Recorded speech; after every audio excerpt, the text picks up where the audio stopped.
आईनी हिंदी के एक नए एपिसोड में आपका स्वागत है। और आज के इस वीडियो में हम बात करने वाले हैं मुख्यतः भारतीय नौसेना के मिग-29 के फाइटर एयरक्राफ्ट के बारे में। हम जानेंगे कि कैसे भारतीय नौसेना के मिग-29 के फाइटर जेट की जो ताकत है वो बढ़ाई जा रही है, कैसे इन्हें मॉडर्नाइज किया जा रहा है, और ये जो प्रयास हिंदुस्तान एरोनॉटिक्स लिमिटेड के द्वारा किया गया है, क्या ये सिर्फ भारतीय नौसेना के मिग-29 फाइटर्स की ताकत को बढ़ाएगा या फिर ये अपग्रेड प्रोग्राम भारतीय वायुसेना के जो मिग-29 यूपीजी हैं उनके लिए भी है। तो चलिए शुरू करते हैं आज का अपना ये वीडियो। दोस्तों, हिंदुस्तान एरोनॉटिक्स लिमिटेड ने हाल ही में एवियोनिक्स एक्सपो जो कि नई दिल्ली में आयोजित किया गया था, वहां पर भारतीय नौसेना के मिग-29 के और केयूबी फाइटर एयरक्राफ्ट जो हैं, अब यहाँ पे मैं आपको बता दूं कि जो मिग-29 के है ये एक सिंगल सीटर फाइटर वेरिएंट है, जबकि जो मिग-29 केयूबी है ये मिग-29 के ट्रेनर वेरिएंट है जो कि भारतीय नौसेना की सर्विस में कार्यरत हैं। तो इनके अपग्रेड के लिए एक नए ग्लास कॉकपिट को प्रदर्शित किया है और माना जा रहा है कि आने वाले निकट भविष्य में जो मिग-29 के फाइटर एयरक्राफ्ट है उनमें इन नए ग्लास कॉकपिट का इस्तेमाल किया जाएगा, जिससे उनकी कैपेबिलिटीज काफी ज्यादा इनहैंस होंगी। तो आइए जान लेते हैं कैसे ये नया ग्लास कॉकपिट भारतीय नौसेना की जो कैपेबिलिटी है उसको इनहैंस करेगा। सबसे बड़ा बेनिफिट जो इस नए ग्लास कॉकपिट के आने के बाद मिलेगा उससे ये होगा कि जो नेविगेशन गाइडेंस है वो काफी इनहैंस होगी, क्योंकि ये जो नया ग्लास कॉकपिट है इसमें state of the art mission computer को फीचर किया गया है, जिसमें ओमनी मोड ग्राफिक्स हैं, ग्राफिक टेक्नोलॉजी इस्तेमाल करी गई है। इसमें एक इम्प्रूव नेविगेशन गाइडेंस है जिसमें इंडिजिनस सिस्टम जैसे कि LDP-41 मिशन प्लानिंग सिस्टम और स्मार्ट मल्टी फंक्शन डिस्प्ले को इंटीग्रेट किया गया है, जिससे कि इसकी नेविगेशन गाइडेंस काफ़ी ज़्यादा इनहैंस होती है। दूसरा बड़ा इम्प्रूवमेंट जो हमें इस नए ग्लास कॉकपिट में देखने को मिलेगा इसके आने के बाद जो मिग-29 फाइटर एयरक्राफ्ट के advance air to ground combat capability है वो काफ़ी ज़्यादा इनहैंस होने वाली है। जी हाँ, यहाँ पर ये जो नया कॉकपिट है ये आने वाले समय में जो स्टेट ऑफ द आर्ट और काफ़ी लीथल लेजर गाइडेड बॉम्ब्स है इनके इंटीग्रेशन को अलाउ करेगा, और इसमें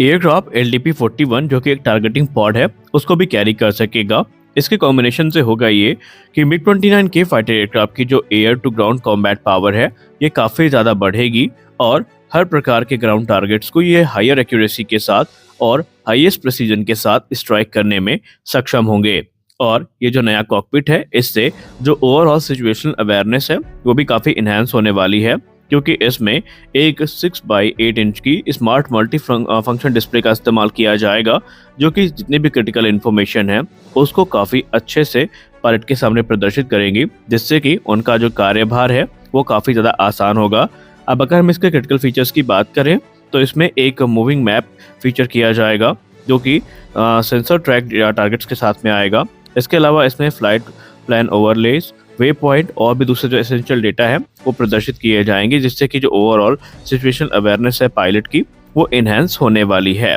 और ये जो नया अपग्रेड है इसमें डेटा और वीडियो रिकॉर्डिंग सिस्टम भी शामिल किए गए हैं। इसमें एक डेडिकेटेड डेटा और वीडियो रिकॉर्डिंग सिस्टम भी है जो कि मिशन डेटा को और वीडियो फुटेज को कैप्चर करता है, जो कि बाद में पायलट को इस चीज़ के लिए इनेबल करता है कि वो अपना जो पूरा का पूरा मिशन परफॉर्मेंस है उसको इफेक्टिवली एनालाइज कर सके और अगर कोई कमी है तो उसमें सुधार भी कर सकें। तो ये जो इम्प्रूवमेंट है इसे काफ़ी ज़्यादा महत्वपूर्ण माना जा रहा है, खासकर इसे ट्रेनिंग के परिप्रेक्ष्य में और भी ज़्यादा महत्वपूर्ण माना जा रहा है। और सबसे खास बात यहाँ पर यह है कि इस नए कॉकपिट के आने के बाद मिग-29 फाइटर की जो ओवरऑल कैपेबिलिटीज़ हैं वो काफ़ी ज़्यादा इनहैंस होंगी, जो फ्लेक्सिबिलिटी है वो काफ़ी इनहैंस होगी, क्योंकि आने वाले समय में ये अलाउ करेगा कि और भी दूसरे जो एडिशनल इंडिजिनस सिस्टम्स हैं उनको ईजिली इसमें शामिल किया जा सकेगा, और जो इंडिजिनस वेपन इंटीग्रेशन है वो भी काफ़ी आसानी के साथ किए जा सकेंगे। अब रही बात ये कि ये कॉकपिट फिलहाल कौन कौन से एयरक्राफ्ट में यूज़ किया जाएगा, तो इनिशियली ये जो अपग्रेड प्रोग्राम है ये भारतीय नौसेना के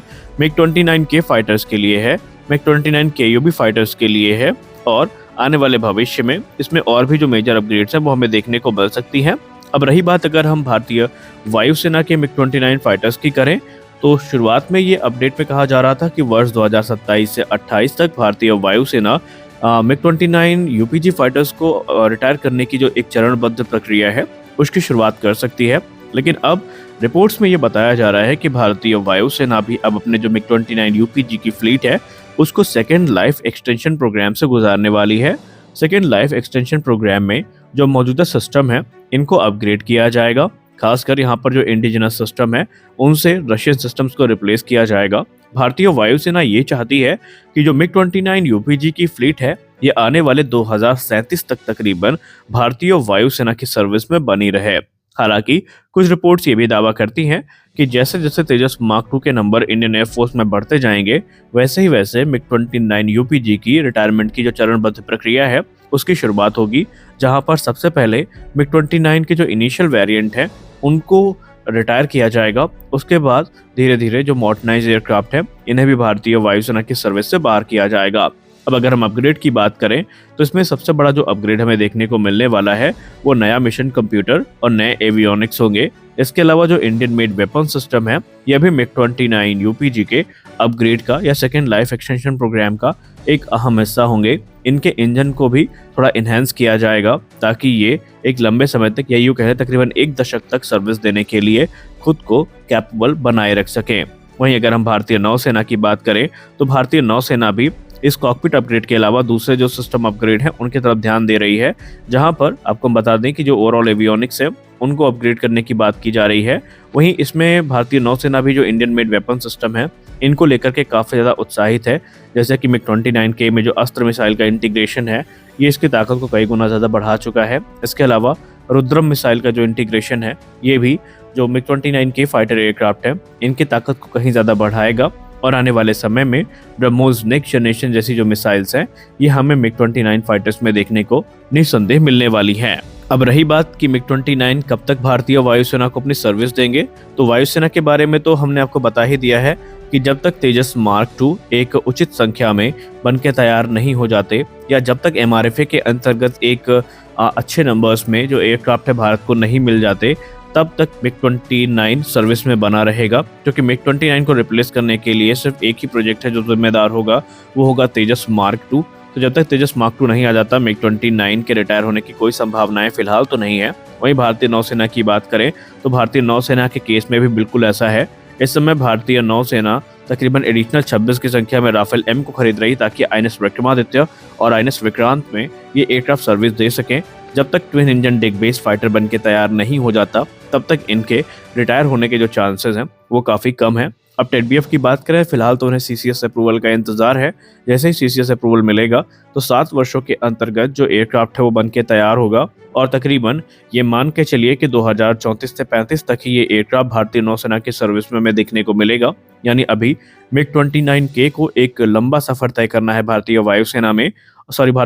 में, और शायद यही कारण है कि भारतीय नौसेना इस समय इनके अपग्रेड को लेकर के बहुत ज़्यादा यहाँ पर कह सकते हैं उत्तेजित दिखाई पड़ रही है। तो आज के इस वीडियो में बस इतना ही, मिलते हैं अगले वीडियो में कुछ और अपडेट्स के साथ। तब तक के लिए जय हिंद।